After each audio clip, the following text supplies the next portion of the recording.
Shalom jemaat kekasih Tuhan, bersyukur buat kasih setianya dan semua anugerahnya, sehingga kita masih tetap bisa beribadah bersama-sama keluarga kita, walaupun di rumah masing-masing secara online. Mari kita siapkan hati kita untuk beribadah. Kita bersama-sama mengambil saat teduh. Jemaat, kami persilakan untuk berdiri.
Biarlah semua orang-orang saleh sujud menyembah Allah dan menaikkan pujian kepada Allah selama-lamanya. Suci, suci, suci.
Pujilah Dia dalam cakrawalanya yang kuat.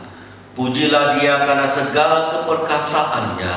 Pujilah Dia sesuai dengan kebesaran yang hebat. Pujilah Dia dengan tiupan sangkakala. Pujilah Dia dengan rebana dan tari-tarian. Biar segala yang bernapas memuji Tuhan. Kebaktian pada pagi hari ini dimulai dengan mengaku kepada Allah sebagai pencipta langit dan bumi. Turunlah atas kamu sekalian anugerah, berkat dan damai sejahtera di dalam nama Allah Bapa, Allah Putra dan Allah Roh Kudus, ketiganya yang esa. Amin. Silakan duduk.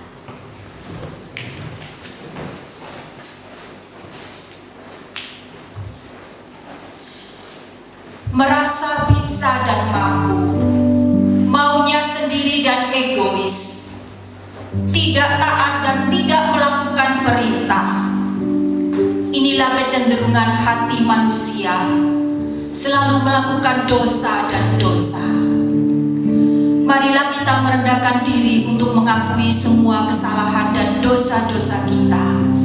Biarlah kita semua diperkenankannya hari ini untuk menghampirinya yang kudus dan suci itu. Musik akan mengiringi doa kita dengan sebuah lagu. Berdoalah dengan sungguh-sungguh dan akuilah semua dosa-dosa yang sudah kita lakukan.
bahwa sesungguhnya kami ini memerlukan akan Engkau.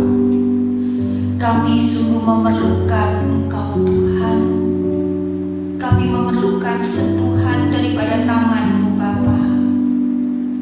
Kami pun sangat memerlukan keajaiban demi keajaiban datang dalam hidup kami. Namun seringkali Tuhan, kami ini merasa bisa dan mampu. Seringkali kami maunya sendiri dan egois dalam hidup kami. Egois terhadap diri kami,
kami boleh ya Tuhan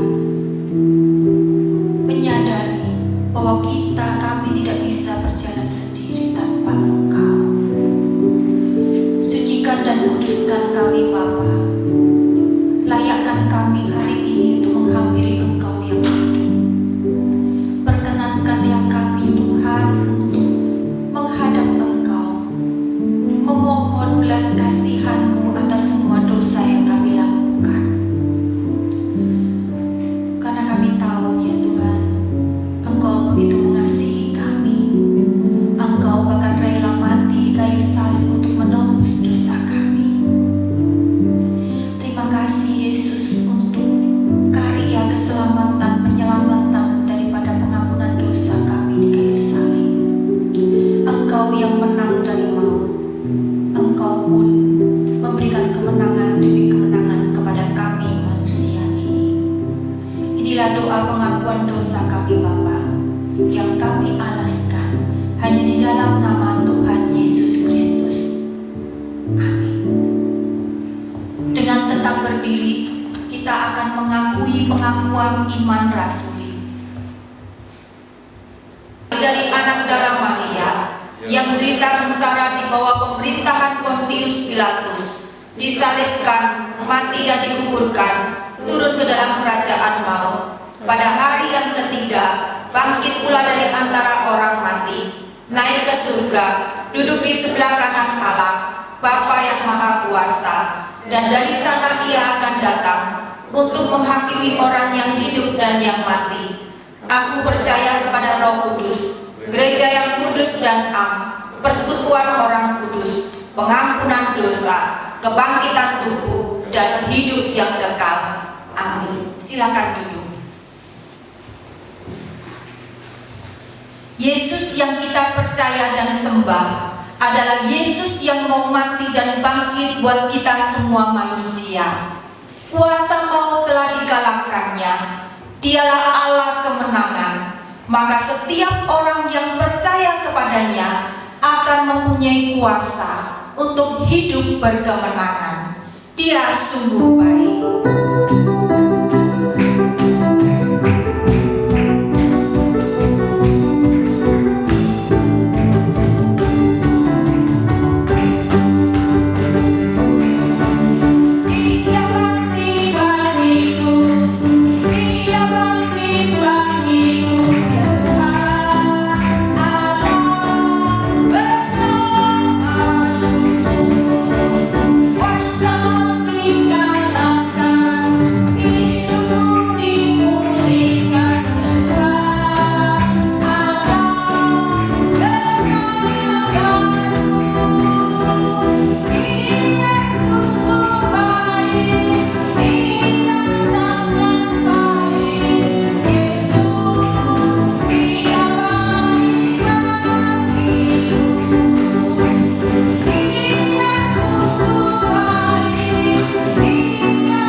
firman-Nya, seperti wanita yang mengurapinya, menangis di bawah kakinya. Demikianlah sikap dan hati kita saat menerima firman-Nya.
Yesus, Engkau memang baik bagi kami,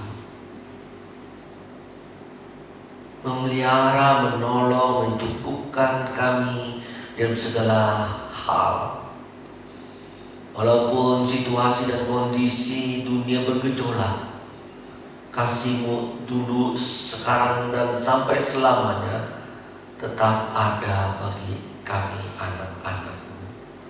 Kami bersyukur kepada Engkau ya Tuhan, begitu baiknya Engkau bagi kami. Tidak pernah Engkau biarkan dan tinggalkan kami. Biarlah kami meresponi kebaikan-Mu dengan tetap setia kepada-Mu, tetap melayani-Mu, tetap ibadah kepada-Mu. Berkati waktu ini ya Tuhan, kami ingin belajar firman-Mu. Engkau ada di tengah-tengah kami dimanapun kami berada. Mari Tuhan, Engkau melawat kami, sehingga kami hari ini dipenuhi dengan berkat-berkat-Mu. Jauhkan daripada yang jahat, arahkanlah pikiran dan hati kami tertuju kepada kebenaran-Mu yang ingin membentuk pikiran dan hati kami. Serahkan waktu ini di dalam nama Tuhan Yesus. Amin. Silakan duduk.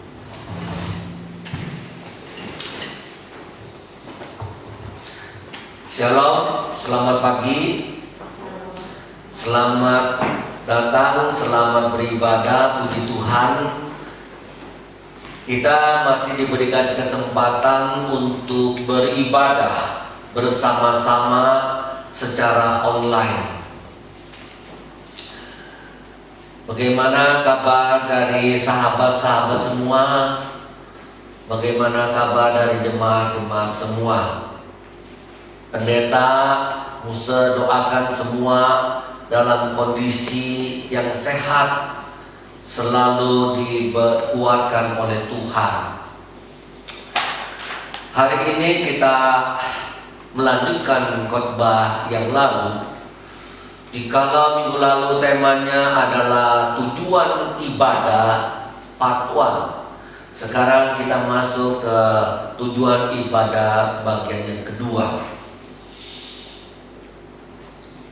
Mari kita kembali lagi membaca Kisah pasal 2 42 sampai 47.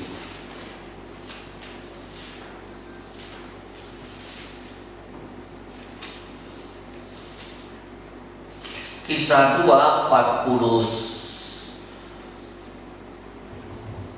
sampai 47. Orang-orang menerima perkataannya itu memberi diri dibaptis, dan pada hari itu jumlah mereka bertambah kira-kira 3.000 jiwa. Mereka bertekun dalam pengajaran rasul-rasul dan dalam persekutuan, dan mereka selalu berkumpul untuk memecahkan roti dan berdoa. Maka ketakutanlah mereka semua, sedang rasul-rasul itu mengadakan banyak mujizat dan tanda. Dan semua orang yang telah menjadi percaya tetap bersatu, dan segala kepunyaan mereka adalah kepunyaan bersama. Dan selalu ada dari mereka yang menjual harta miliknya, lalu membagi-bagikannya kepada semua orang sesuai dengan keperluannya masing-masing. Dengan bertekun dan dengan sehati mereka berkumpul tiap-tiap hari dalam bait Allah. Mereka memecahkan roti di rumah masing-masing secara bergilir dan makan bersama-sama dengan gembira dan dengan tulus hati, sambil memuji Allah, dan mereka disukai semua orang, dan tiap-tiap hari Tuhan menambahkan jumlah mereka dengan orang yang diselamatkan. Saudara yang dikasih oleh Tuhan, seperti minggu yang lalu, bahwa apa itu ibadah? Ibadah adalah suatu cara Allah menurunkan berkat-Nya kepada umat-Nya. Ibadah adalah suatu cara Allah memberikan berkat-Nya kepada umat-Nya.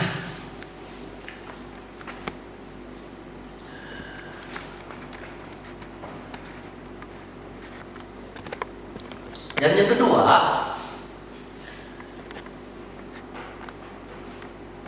Allah itu ingin memberikan berkatnya kepada manusia. Oleh sebab itu Dia menciptakan ibadah itu.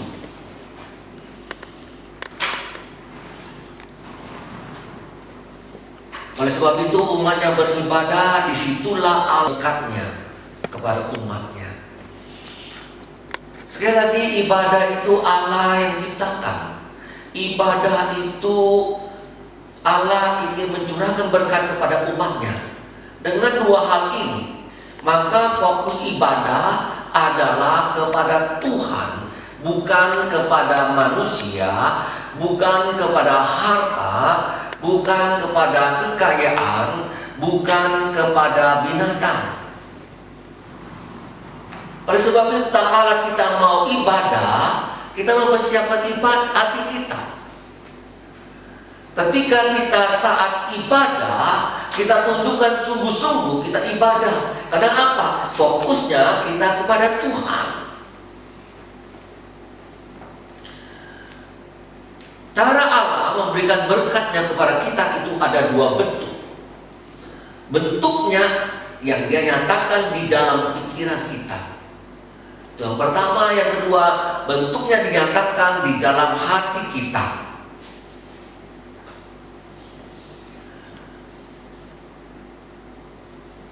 Minggu lalu kita sudah bicarakan berkat Allah dalam ibadah yang dinyatakan dalam pikiran kita, yaitu mengisi pikiran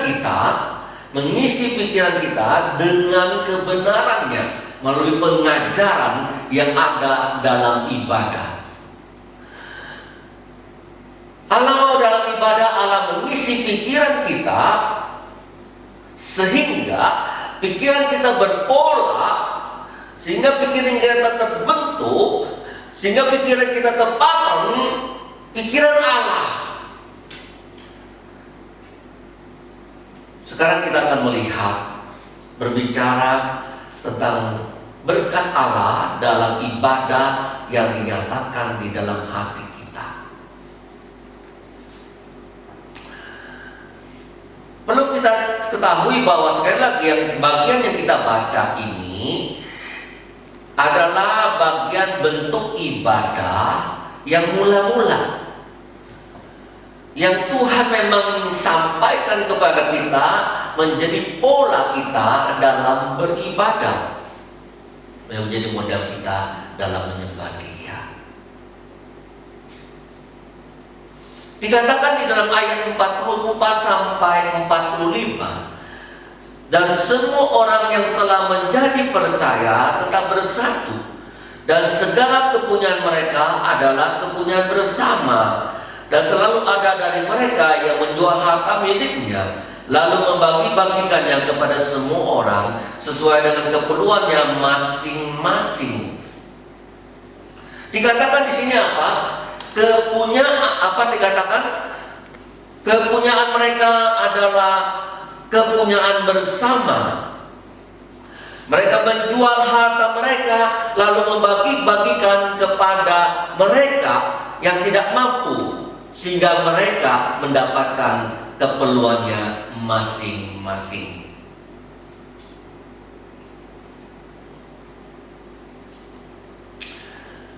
Apa artinya ayat ini, saudara? Ayat ini sekali lagi menunjukkan tentang kasih jemaat yang mula-mula.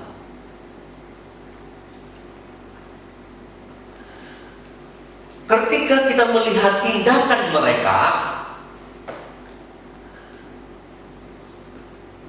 kita melihat tindakan jemaat mula-mula yang menjual harta mereka lalu membagi-bagikan kepada orang yang tidak mampu.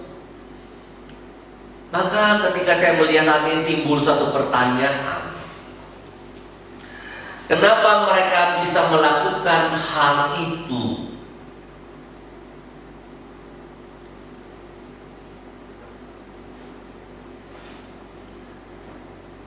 Saudara, tentu jawabannya adalah karena inilah fungsi ibadah. Mereka ibadah.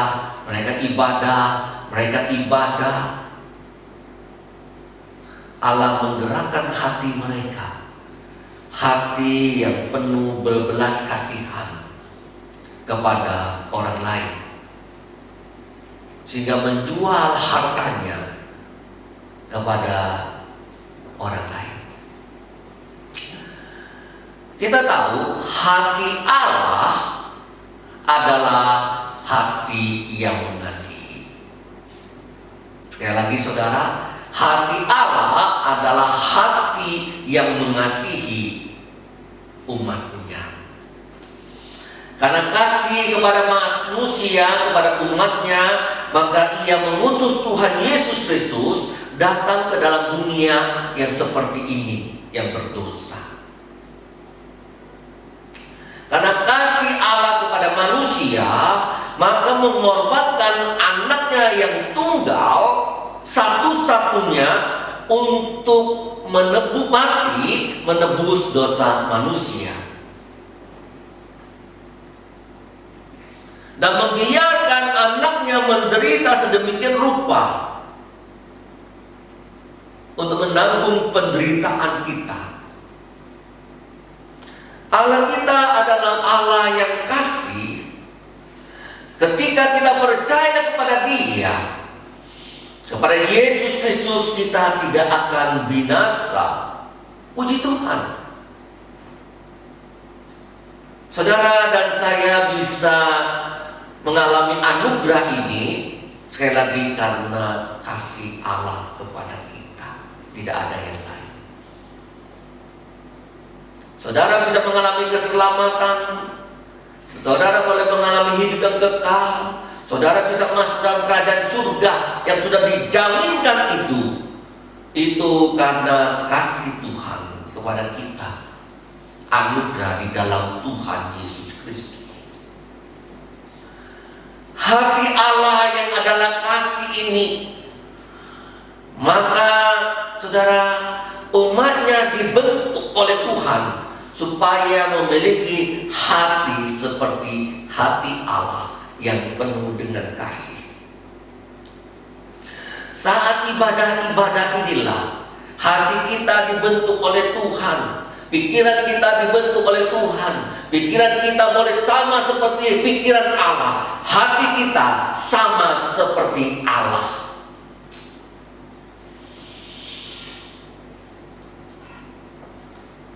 Saudara, seorang teolog berkata, dalam ibadah itu harus menyentuh pikiran kita dan hati kita.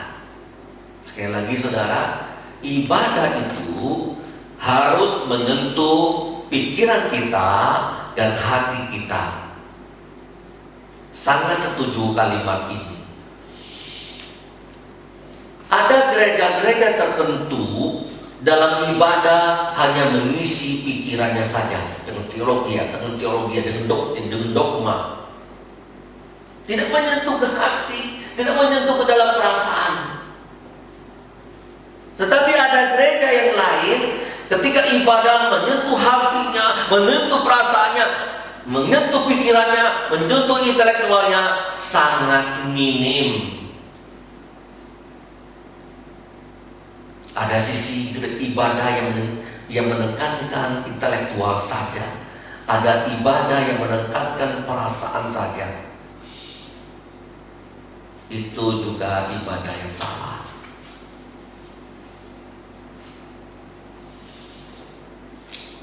Saudara yang dikasih oleh Tuhan, seorang teolog yang terkenal namanya R.C. Sproul, teolog yang masih hidup sampai hari ini di Amerika, teolog yang sangat terkenal, dia mengatakan harus ada dua bagian yang disentuh, yaitu pikiran. Harus ada dua ibadah yang disentuh. Ibadah tidak hanya menyentuh intelektual, kognitif, tidak.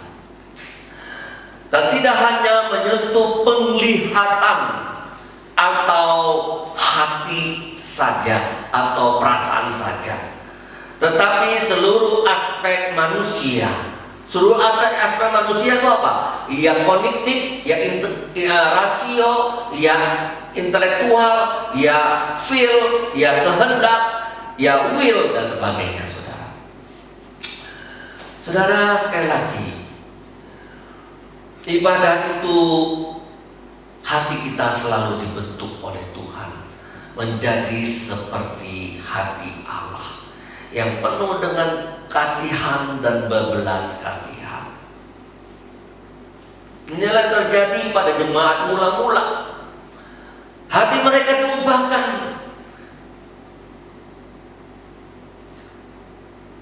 Ketika melihat jemaat lain yang berkekurangan, mereka menjual harta mereka, memberikan kepada orang miskin, sehingga orang miskin itu mendapatkan keperluannya masing-masing.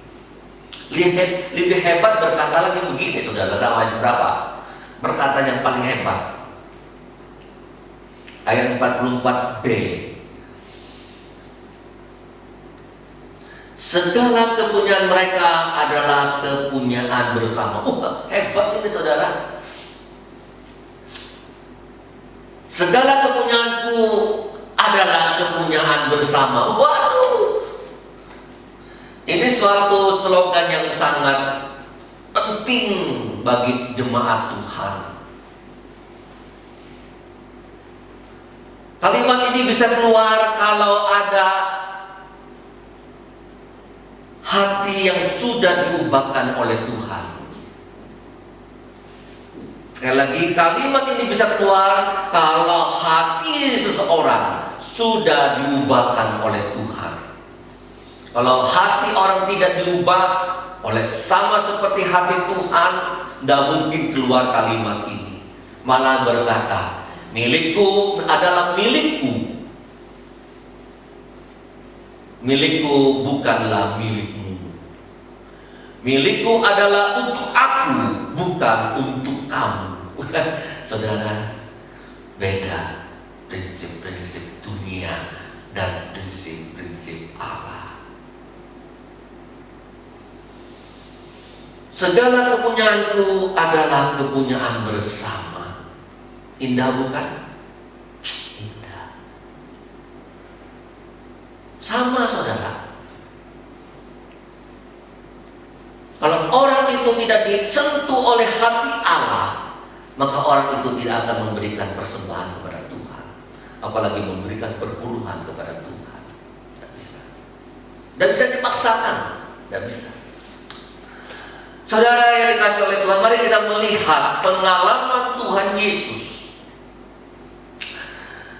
Kita lihat sekarang pengalaman Tuhan Yesus ke 5.000 orang. Tuhan Yesus berkata kepada murid-muridnya di dalam Matius 14 sampai 18. Saudara yang dikasihi oleh Tuhan, oke, kita baca ya. Matius 14 sampai 18. Jadi jangan hanya cerita saja yang Musa nanti tahu-tahunya salah. Kita baca dah. Tunjun baca.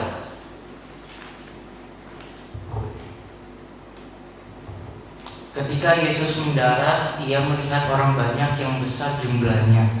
Maka tergeraklah hatinya oleh belas kasihan kepada mereka, dan ia menyembuhkan mereka yang sakit. Menjelang malam, murid-muridnya datang kepadanya dan berkata, "Tempat ini sunyi dan hari sudah mulai malam. Suruhlah orang banyak itu pergi supaya mereka dapat membeli makanan di desa-desa." Tetapi Yesus berkata kepada mereka, "Tidak perlu mereka pergi, kamu harus memberi mereka makan." Jawab mereka, "Yang ada pada kami di sini hanya 5 roti dan 2 ikan." Yesus berkata, "Bawalah kemari kepadaku." Sudah?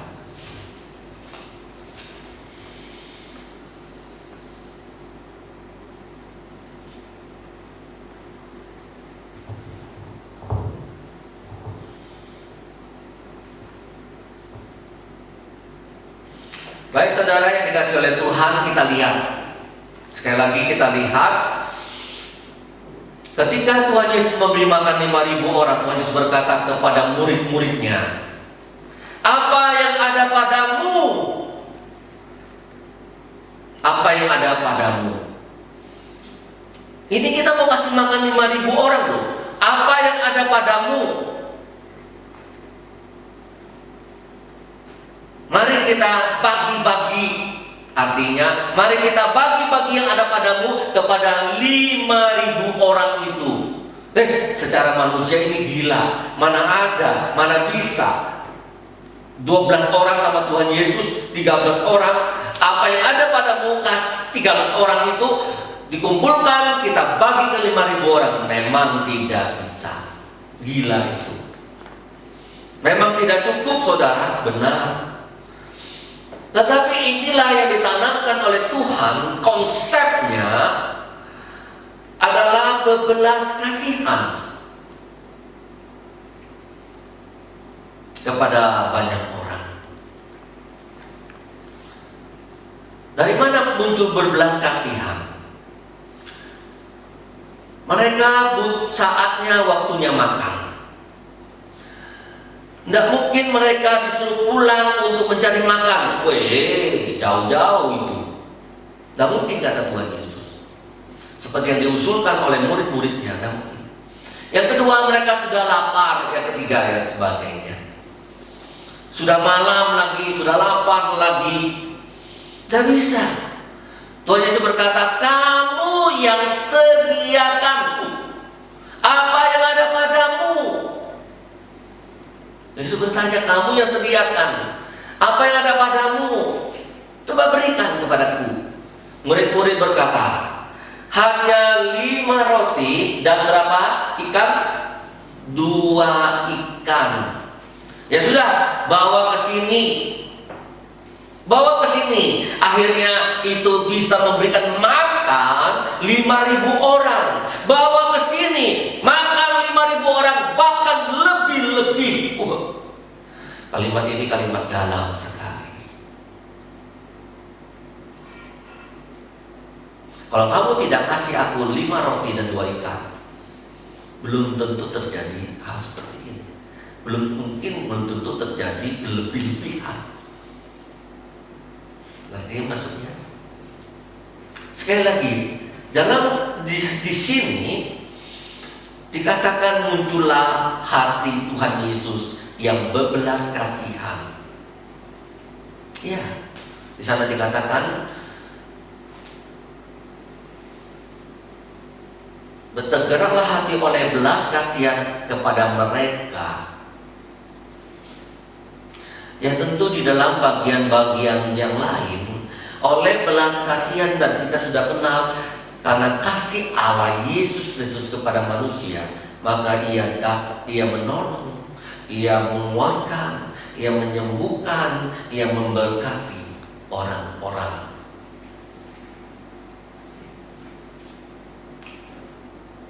Disinilah Yesus sekaligus menanamkan konsep hati Allah kepada murid-muridnya supaya mempunyai hati yang sama seperti hati Allah.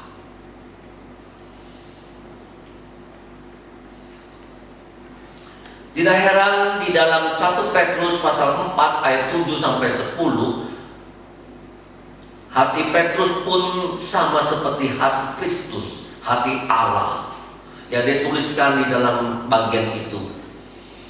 Tolong tunjuk bacakan 1 Petrus pasal 4 7 sampai 10.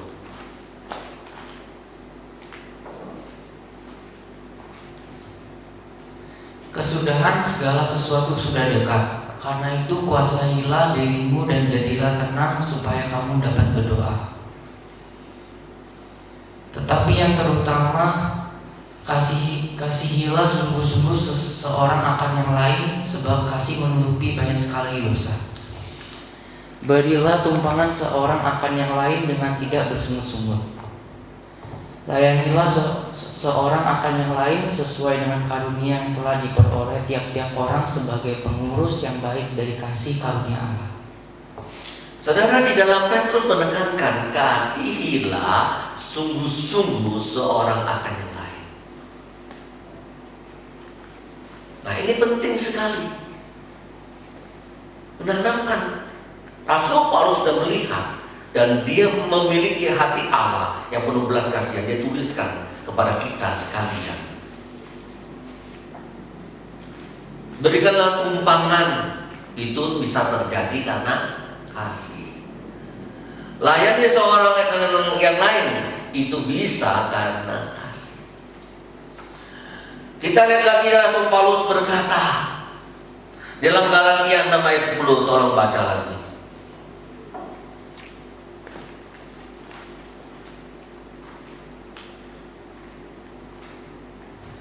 Karena itu, selama masih ada kesempatan bagi kita, marilah kita berbuat baik kepada semua orang, tetapi terutama kepada kawan-kawan kita seiman.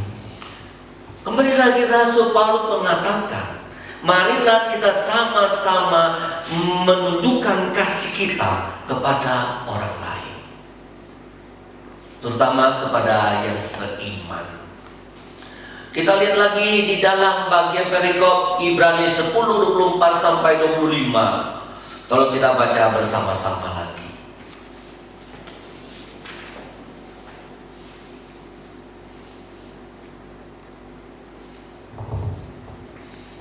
Dan marilah kita saling memperhatikan, supaya kita saling mendorong dalam kasih dan dalam pekerjaan baik. Janganlah kita menjauhkan diri dari pertemuan-pertemuan ibadah kita, seperti dibiasakan oleh beberapa orang. Tetapi marilah kita saling menasihati dan semakin giat melakukannya menjelang hari Tuhan yang mendekat. Saudara, di dalam bagian ini adalah perikop tentang ibadah. Di sana pun ditekankan, marilah kita mendorong dalam kasih, mengasihi orang lain. Saudara yang dikasihi oleh Tuhan, inilah yang perlu kita paham. Jemaat mula-mula ketika mereka ibadah, hati mereka dibentuk oleh Tuhan, mempunyai hati yang penuh belas kasihan. Kita dipanggil oleh Tuhan untuk memiliki hati seperti ini. Tanamkan konsep milikku. Berat juga ya, milikku adalah milik bersama. Milikku adalah bukan milikmu. Sulit juga saudara. Tetapi mari kita belajar kalimat-kalimat seperti itu. Jangan kita berkata milikku adalah milikku. Milikku bukanlah milikmu. Milikku adalah untuk aku dan bukan untuk kamu. Jangan berkata begitu. Kita tidak akan diberkati. Kita diberkati untuk menjadi berkat bagi orang lain.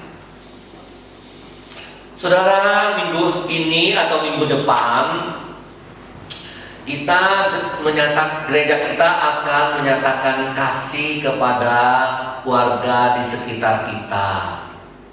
Ya. Kita akan membagikan bagi jemaat, bagi warga-warga yang tidak mampu. Bagi jemaat yang tidak mampu sudah dibagikan sembako. Sekarang waktunya kita menjadi berkat bagi warga-warga di sekitar kita. Kira-kira ada 35 sampai 40 sembako yang akan kita bagikan kepada 35 sampai 40 kakak. Musuh sudah kemarin sudah cek di beberapa toko, akan memberikan beras, memberikan gula, memberikan indomie, memberikan minyak. Itu harganya 80.000 lebih per satu sembako. Dan puji Tuhan, dananya sudah ada. Inilah kita di dalam kondisi kita dapat menyatakan kasih kepada orang lain. Sekali lagi puji Tuhan, kalau Musa lihat jemaat kita mempunyai karakteristik seperti ini. Kalau jemaat disuruh kumpulkan dana untuk jemaat-jemaat atau untuk membantu seseorang, jemaat kita dengan rela cepat untuk mengumpulkan dana. Ini sangat terlihat dan Musa memuji Tentu juga di sisi lain ada kelebihan, di sisi lain juga ada kelemahan. Tolong doakan saudara dalam persiapan kita di dalam tindakan kasih ini. Mungkin dalam minggu ini Musa sudah hubungi ketua kelompok lingkungan kita. Nanti akan menghubungi klien Banjar kita, nanti menghubungi lurah. Doakan itu persiapan kita, doakan supaya dalam tindakan ini pun jemaat juga penuh dengan kasih.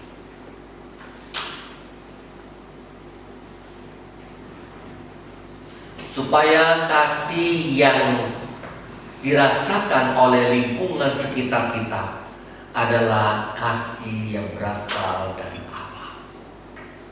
Itu yang kita rindukan. Kita sebagai gereja hanya sebagai penyalur berkat Allah kepada orang lain. Kita mau orang lain melihat hati kita adalah hati Allah. Itulah yang perlu kita ciptakan. Itulah yang perlu menjadi pembelajaran bagi jemaat Tuhan, bagi umat Allah. Tidak banyak, 3 juta lebih. Dan itu pun sudah ada yang memberi. Kita tinggal menyanyi. Musa rindu jemaat bisa terlibat mungkin minggu depan setelah ibadah. Kalau waktunya tepat dengan baktian dengan teman-teman, minggu depan habis ibadah kita akan bagikan.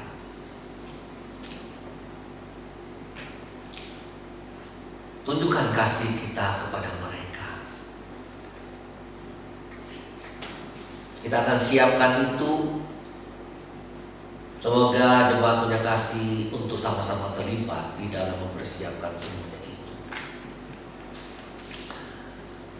Saudara, inilah yang Tuhan rindukan. Kenapa kita harus ibadah? Supaya berkat Allah itu tercurah kepada kita dalam pikiran kita, supaya pikiran kita terpola pikiran Allah, supaya hati kita dibentuk menjadi pattern hati Allah yang penuh dengan belas kasihan.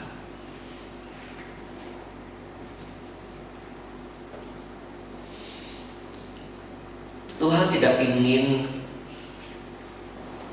hidup kita hanya untuk diri kita sendiri. Hidup kita menjadi berkat untuk orang lain. Allah Tritunggal, Allah yang di surga. Mereka tidak hidup untuk diri mereka sendiri, tapi mereka datang. Tuhan Yesus diutus datang ke dalam dunia untuk menjadi berkat, menyelamatkan dan menebus dosa manusia, supaya manusia tidak binasa, melainkan beroleh hidup yang kekal. Kalau Allah Tritunggal hidup sendiri, membiarkan tidak peduli manusia, saudara dan saya mati. Itu sudah Tuhan ciptakan untuk mempunyai hati kita seperti itu. Kalau kita tidak ibadah, percayalah, hati saudara tidak akan terbentuk. Saya melihat satu gereja yang membutuhkan, bukan gereja saya, gereja dari Jakarta. Saya mendengar satu pendeta berbicara, kita membutuhkan dana kita baru cuma 500 juta. Kemudian kita membutuhkan berapa M untuk menampung 5.000 orang. Mereka berdoa bersama-sama, mengajak rekan-rekannya semua ibadah. Kemudian ada satu orang datang ibadah dan berkata kepada pendeta, semua dalam bentuk tulisan, semua yang kurang, saya yang menalangi semua. Berapa M? Kalau dia tidak ibadah, tidak mungkin tergerak hatinya untuk pekerjaan Tuhan. Tidak mungkin. Kemarin lusa saya mendengarkan kesaksian seperti ini. Oleh karena ibadah, Allah menggerakkan orang, menggerakkan hatinya untuk memberi kepada Tuhan, memberikan kepada orang-orang yang tidak mampu. Muncul hati bebelas kasihan. Percayalah, saudara di rumah tidak akan punya hati seperti hati Allah. Saudara, kita rindu. Sekali lagi berkata, kepunyaanku adalah kepunyaanku, berkatku juga berkatku. Amin. Sulit memang, manusia itu egois. Sulit memang. Ini kan aku yang kerja, aku kan yang kerja keras. Ini kan aku yang dapat. Masa bagi-bagi sih? Itu konsep dunia. Kalau kepunyaanku adalah kepunyaanku, berkatku juga berkat untukmu, maka kita sudah menciptakan become useful Christian. Kita boleh menjadi berguna, menjadi berkat sebagaimana sebagai orang Kristen. Itu tema kita. Milikku adalah milikku, milikmu adalah milikmu. Milikku bukan untuk milikmu. Kita tidak akan useful bagi orang lain. Biarlah Tuhan menolong kita, membukakan hati kita, membangun kita, punya pikiran seperti Allah, hati seperti Allah. Mari kita berdoa. Tuhan, Engkau Allah yang baik. Sekarang kami boleh mengerti mengapa Engkau menciptakan ibadah, menentukan tata cara ibadah, menyuruh jemaatmu, umatmu untuk beribadah, supaya mencurahkan berkat-Mu kepada umat-Mu. Bapa, biarlah pikiran kami dibentuk oleh Tuhan seperti pikiran Allah. Biarlah hati kami dibentuk oleh Tuhan seperti hati Allah. Ya Tuhan, Engkau Allah yang baik. Biarlah itu boleh terjadi di dalam setiap kali kami ibadah. Nyatakanlah berkat-Mu atas kami ya Tuhan. Oleh sebab itu, jangan kami jauh daripada pertemuan-pertemuan ibadah kami.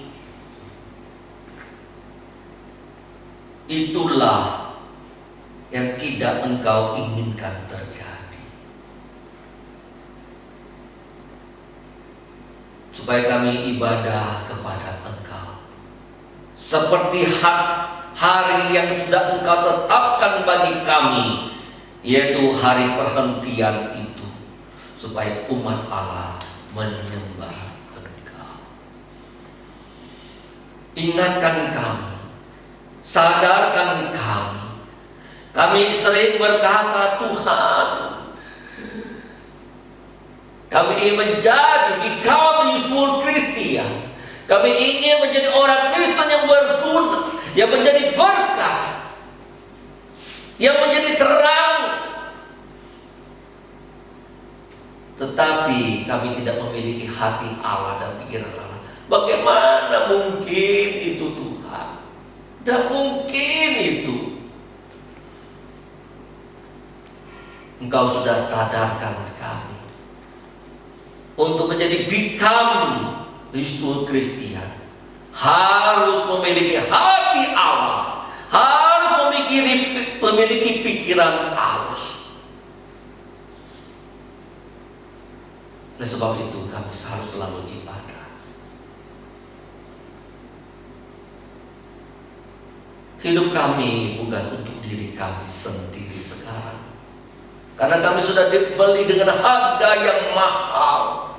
Hidup kami adalah untuk Tuhan, menjadi berkat bagi banyak orang. Berkati kami sekalian ya Tuhan.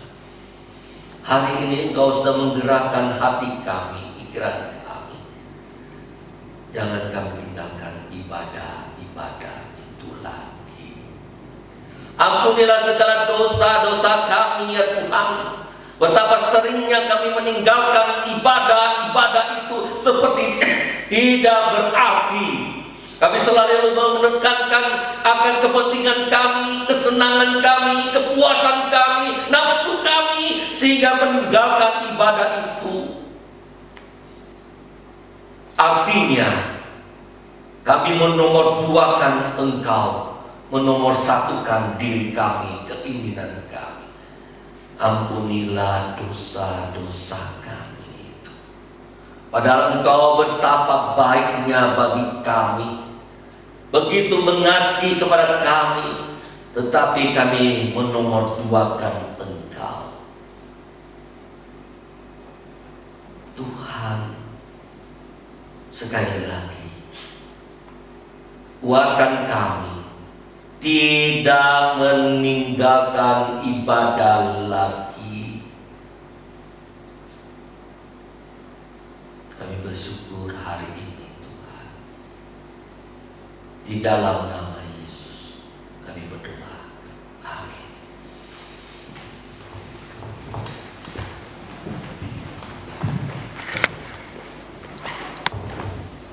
Saatnya kita akan memberikan persembahan. Kita berikan yang terbaik buat Tuhan. Jemaat dapat memberikan persembahannya dan dapat mengirimkan ke rekening gereja yang tertera di layar LCD. Sungai Sukacita.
Melalui firman, melalui puji-pujian yang kami naikkan. Dan saat ini ya Tuhan, kami mau memberikan ucapan syukur kami kepadamu ya Tuhan melalui persembahan kami.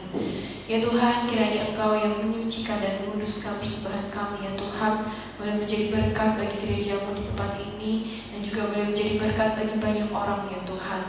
Ya Bapa, kami mau berdoa juga ya Tuhan, menyerahkan untuk kegiatan bakti sosial yang akan kami lakukan ya Tuhan, kemungkinan pada minggu depan.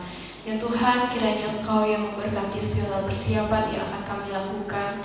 Berkati juga untuk kepala lingkungan ya Tuhan yang akan menyetujui dan juga membantu kami dalam koordinir bakti sosial ini ya Tuhan.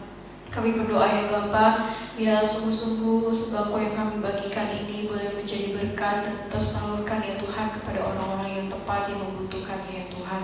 Ya Bapa, kami ingin dan kami rindu menjadi berkat bagi banyak orang ya Tuhan, tidak melalui gereja kami saja ya Tuhan, tetapi melalui hidup kami, melalui cara berpikir kami, ucapan kami, tingkah laku kami, dan segala sesuatu yang kami lakukan ya Bapa. Ya Tuhan, kami mau serahkan juga untuk gereja tempat ini ya Tuhan, untuk saat ini sudah membangun ya Bapa untuk penutup ya Tuhan daripada parkiran ya Bapa.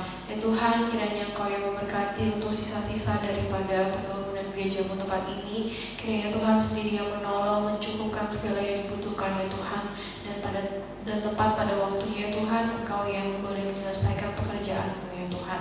Kami menyerahkan semuanya ke dalam tangan-Mu ya Tuhan, untuk setiap jemaat kami juga, kesehatan mereka, pekerjaan mereka, apapun yang mereka butuhkan, keluarga mereka ya Tuhan, kiranya Engkau yang juga memberkati mereka. Terima kasih ya Tuhan, inilah doa kami ya Bapa, hanya dalam nama Tuhan Yesus kami berdoa dan ucap syukur, ya amin. Dengan tetap berdiri kita akhiri ibadah kita pada hari ini. Kita kembalikan segala kemuliaan bagi Allah Bapa kita di surga. Doxologi.